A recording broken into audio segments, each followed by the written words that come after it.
Hello everyone. सो hyper pigmentation आज India में कम से कम 60 to 70% फीमेल्स को हाइपर पिगमेंटेशन की प्रॉब्लम है। हाइपर पिगमेंटेशन या पिगमेंटेशन होना कोई बीमारी नहीं है।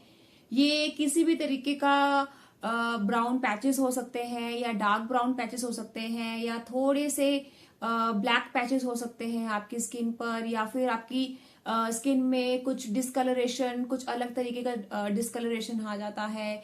तो ये कोई बीमारी नहीं है। आजकल ये जो फीमेल्स हैं उसमें बहुत तेजी से ये हाइपर पिगमेंटेशन की प्रॉब्लम बढ़ती जा रही है और इसके बहुत सारे फैक्टर्स हैं और इन फैक्टर्स को मैंने 4 फैक्टर्स में डिवाइड किया है, जो है internal factor, external factor, lifestyle factor और अदर्स फैक्टर्स, जिसके अंदर मैं आपको बताऊंगी कि हमारे अदर्स फैक्टर्स कौन कौन से हैं।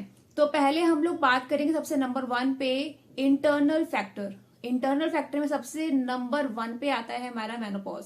मेनोपॉज की वजह से फीमेल्स में ये मेनोपॉज तो पहले जो था वो 50s में या 51 से 55 की एज में आता था, बट अब अर्ली 40s में, आफ्टर 40s में ये आना शुरू हो रहा है, जिसकी वजह से किसी को मोटापा आ जाता है, किसी को फेस पर हाइपर पिगमेंटेशन, किसी को पिगमेंटेशन, स्किन का कलर चेंज हो जाता है। तो फीमेल्स को काफी प्रॉब्लम्स को फेस करना पड़ता है।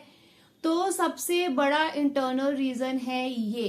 देन आता है hormonal changes. Hormonal changes pregnancy के दौरान, प्रेगनेंसी के बाद, इवन जिनको पीसीओडी, पीसीओएस होता है, उस वजह से भी हार्मोनल चेंजेस काफी होते हैं। जब हम लोग अपने 35 क्रॉस करते हैं, स्पेशली फीमेल जब 40 क्रॉस करते हैं, जब उस टाइम पे सबसे ज्यादा हार्मोनल चेंजेस होते हैं हमारी बॉडी में, उस टाइम पर भी ये हाइपर पिगमेंटेशन और पिगमेंटेशन हो जाती है। देन आती है एजिंग। ये एक नेचुरल प्रोसेस है, इस पर किसी का भी बस नहीं है। ये एक बस नेचुरल चीज है जो एज के साथ साथ हमारे फेस पर दिखने लगती है। फाइन लाइंस तो चलो अलग ही बात है, वो तो आती ही आती है। उसके साथ ही साथ हमारे फेस पर पिगमेंटेशन, हाइपर पिगमेंटेशन, ये सारी चीजें होनी शुरू हो जाती है। देन आता है सेकंड फैक्टर, जो है एक्सटर्नल फैक्टर। एक्सटर्नल फैक्टर में सबसे नंबर 1 पे आता है हमारा सन एक्सपोजर। काफी लोगों को लगता है कि सन में बाहर निकलना विदाउट सनस्क्रीन अप्लाई करे तो कुछ नहीं होता है, बट होता है एक्चुअली में। ये चीज हमें अपनी अर्ली 20s, अर्ली 30s में पता नहीं लगती है, लेकिन जैसे जैसे हमारी एज बढ़ती है हमें पता लगता है कि ये क्या हो रहा है हमारी स्किन पर। क्योंकि कोई भी चीज एक दिन में, 2 दिन में रिएक्ट नहीं करती है। आपको महीना, 2 महीने में पता लगता है कि आपकी स्किन पर क्या हो रहा है।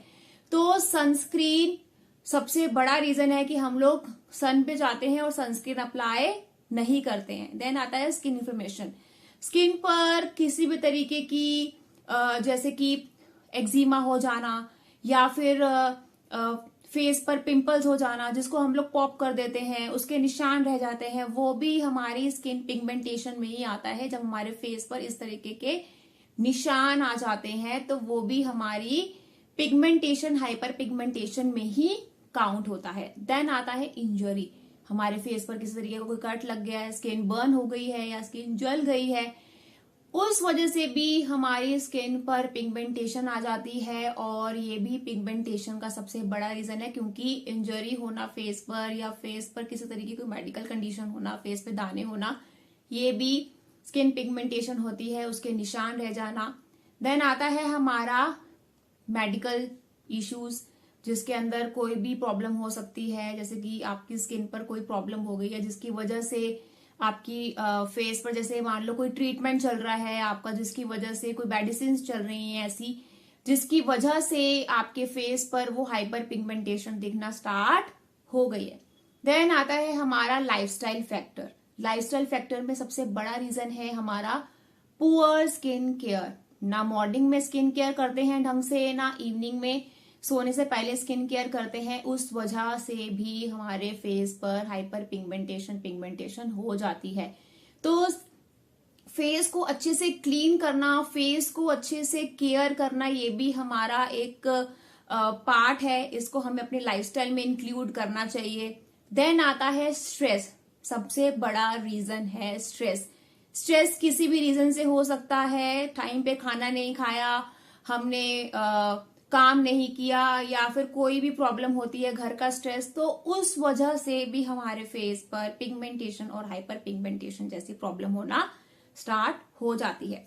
देन आता है नंबर 4 पर अदर फैक्टर्स, जो कि है न्यूट्रिशनल डेफिशिएंसीज, यानी कि आप टाइम पर डाइट नहीं ले रहे हो, अच्छी डाइट नहीं ले रहे हो, जिसकी वजह से आपके अंदर प्रॉपर न्यूट्रिशन नहीं जा रहा है, वाइटामिन नहीं जा रहे हैं, अच्छे से आप डाइट नहीं जा रही, जिसकी वजह से, क्योंकि आप चाहे कुछ भी कर लो, अगर आपकी डाइट अच्छी नहीं है तो वो आपके फेस पर आएगी ही आएगी, और सबसे पहले आपके फेस पर ही आएगी। तो उस रीजन से आपके फेस पर पिगमेंटेशन, हाइपर पिगमेंटेशन बहुत ही नॉर्मल है।